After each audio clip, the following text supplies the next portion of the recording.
हम हिंदू हों या मुसलमान, हम एक ही किश्ती के मुसाफिर हैं। डूबेंगे तो साथ, पार उतरेंगे तो साथ। 22 दिसंबर को भारत में राष्ट्रीय एकता और सांप्रदायिक सद्भावना के प्रतीक मौलाना मजरूल हक की 154वीं जयंती समारोह है। हक साहब का जन्म वर्तमान पटना जिले के मनेर में 22 दिसंबर 1866 को हुआ था। इस मुतालिक हक साहब राष्ट्रपिता महात्मा गांधी से 3 बरस बड़े थे और यही कारण है कि राष्ट्रपिता महात्मा गांधी उन्हें अपना बड़ा भाई कहते थे। भारतवर्ष में अभी तक जो राष्ट्रीय आंदोलन का इतिहास है और राष्ट्रीय आंदोलन की जो कार्रवाई है, उसमें सबसे बड़ी समस्या हिंदू मुस्लिम एकता की रही है। और अंग्रेजियों ने फूट डालो राज करो की नीति के तहत हिंदू और मुसलमान को हमेशा अलग अलग रखने के लिए साजिशें रची थी। लेकिन सन 1911 में पटना में बांकीपुर का कांग्रेस अधिवेशन हुआ था, जिसके स्वागत समिति के अध्यक्ष बनाए गए थे हक साहब। उन्होंने उस वक्त कहा था कि 1909 में अपने यहाँ देश में प्रोविंशियल ये भारत सरकार अधिनियम लागू किया गया था, जिसमें सेपरेट निर्वाचन क्षेत्र की मुसलमानों की व्यवस्था करने की बात थी अंग्रेजों के द्वारा। हक साहब ने कहा था कि हिंदू और मुसलमान कम से कम कौम के आधार पर भारत के दोनों एक ही लोग हैं और दोनों के बीच में किसी भी तरह का तफरका हम नहीं बर्दाश्त करेंगे। तो भारत की आज़ादी की लड़ाई को इन दोनों संप्रदाय के लोगों के साथ में एक ऐसा दिशा मिला जो अपने आप में बहुत ही अनूठा है। 1917 में लखनऊ कांग्रेस हुआ था, सरोजिनी नायडू ने उसकी अध्यक्षता की थी, जो बिहार से एक बड़ा सा कांग्रेस का डेलीगेशन गया था।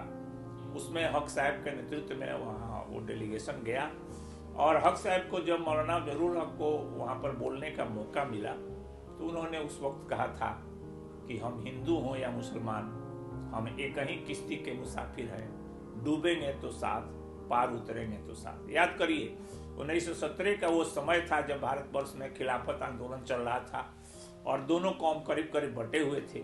गांधी जी ने खिलाफत आंदोलन का समर्थन कर दिया था, लेकिन हक साहब के उसके साथ आ जाने से देश की आजादी का लड़ाई का पूरा फीजा बदल गया। और 17 में जब गांधी जी चंपारण किसानों के आंदोलन के सिलसिले में पहली बार बिहार आए तो उन्हें लंदन में अपने साथ पढ़े मौलाना मजरूल हक का साथ मिला और वे उनको अपने घर पर फिटिंग गाड़ी में बैठा करके ले गए। ऐसा डॉक्टर राजेंद्र प्रसाद ने चंपारण में गांधी नामक पुस्तक में भी इसका जिक्र किया है।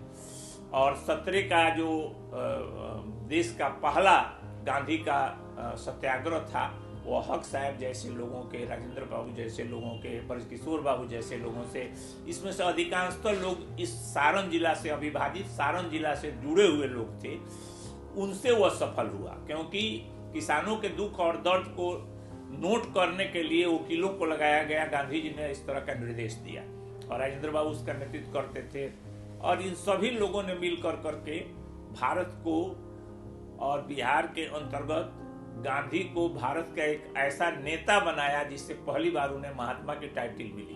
मौलाना मजरूल हक ने अपनी कर्म भूमि छपरा को बनाया, इसलिए कि आप जानते हैं कि उत्तर बिहार में छपरा का राष्ट्रीय आंदोलन से लेकर और उसके पहले से लेकर करके एक बड़ा महत्वपूर्ण स्थान रहा है।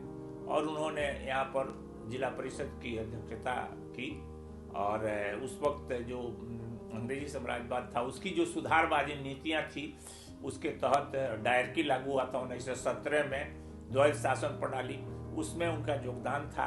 और अपने यहाँ उन्होंने स्कूल्स खोले और किसानों के हालात को अच्छा करने के लिए उन्होंने काम किया। महापंडित राहुल संकीर्तन ने भी उस वक्त यहाँ पर काम किया था। दोनों का करीब करीब एक ही पीरियड रहा है। हक साहब के बारे में उन्होंने अपनी प्रसिद्ध पुस्तक महापंडित राहुल संकीर्तन ने मेरे असहयोग के साथी में मौलवी मौलाना मजरूल के नाम से एक चैप्टर लिखा है और उसमें उन्होंने लिखा है कि हक साहब का जितना योगदान था सारण के विकास में वो सर्वाधिक था। छपरा में मौलाना मजरूल हक के नाम पर एकता भवन बना, जहाँ पर आप देखते हैं कि उनकी आधी तस्वीर लगी हुई है और एकता भवन वो प्रतीक है जो आज भी आज़ादी के आंदोलन से लेकर करके देश भर में दंगे हुए, लेकिन सिर्फ यह हक साहब की शख्सियत थी कि छपरा के अंतर्गत आज तक हिंदू और मुस्लिम के बीच में कोई तनाव नहीं हुआ।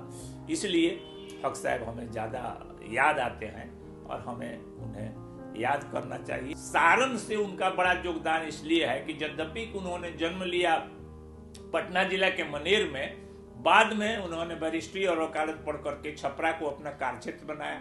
यहाँ पर उन्होंने वकालत भी किया और जब पहली बार सारण जिला परिषद का गठन हुआ तो हक साहब मौलवी मौलाना मजरूल हक के रूप में वो उसके चेयरमैन बने और संपूर्ण अविभाजित सारण जिला जो सारण सिवान गोपालगंज में 3 जिला में 72 से डिवाइडेड है, उन्होंने वर्नाकुलर स्कूल प्राइमरी स्कूल की स्थापना किया और आज जितना भी पुराने स्कूल आप देखिएगा वो सब मौलाना मजरूल हक का स्थापित किया हुआ है। इसलिए शिक्षा के विकास में उनका बड़ा योगदान रहा। बाद में चल करके उन्होंने राजनीति से संन्यास लिया, लेकिन तब तक भारत की आज़ादी की लड़ाई की दिशा एक साथ हिंदू मुस्लिम की एकता के आधार पर आगे बढ़ चुकी थी और उन्होंने फिर लौट करके पटना जाने का निर्णय नहीं किया। सिवान जिला में उन्होंने आसियाना नामक अपना स्थान बनाया। बाद में वे एक धार्मिक प्रवृत्ति के भी हुए और बहुत सारे लोग उनसे मिलने के लिए आते थे। देश के सभी बड़े नेता वहाँ पर मिलने के लिए जाते थे। मोतीलाल नेहरू उनसे मिलने के लिए, पंडित जवाहरलाल नेहरू, महात्मा गांधी और सभी लोग मिलने के लिए जाते थे, उन्हें वो राय देते थे। एक तरह से आप समझिए कि सिवान का आसियाना जहाँ पर उन्हें आज दफनाया गया है आंध्र प्रखंड में, वो एक ऐसी जगह पर हो गया जहाँ पर इस देश का आज़ादी का अंतिम समय की सारी योजनाएं बनाई गई। मौलाना मजरूल हक को 1930 में उन्होंने इंतकाल उनका हुआ।